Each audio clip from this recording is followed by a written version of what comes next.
Presiden Joko Widodo santer disebut turun gunung demi memenangkan Prabowo Gibran di Pilpres 2024.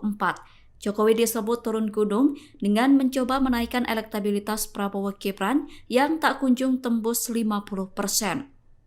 Pertemuan Jokowi dengan tiga tokoh dari kubu Paslon 02 diduga untuk mengkonsolidasikan pengusung Prabowo Gibran.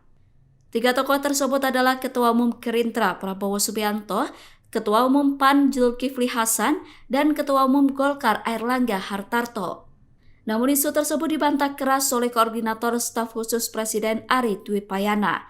Ari membantah Jokowi turun gunung demi kemenangan Prabowo Gibran. Pernyataan itu disampaikan Ari pada Selasa 16 Januari 2024. Ari mengatakan pertemuan dengan sejumlah ketua umum parpol pengusung Paslon 02 merupakan hal yang lumrah dilakukan.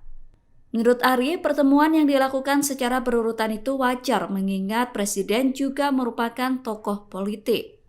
Ari mengatakan Presiden bisa memposisikan diri sebagai kepala negara dan sebagai seorang tokoh politik, yang mana saat menjadi tokoh politik, Jokowi tidak menggunakan fasilitas negara. Download Tribun X sekarang, menghadirkan lokal menjadi Indonesia.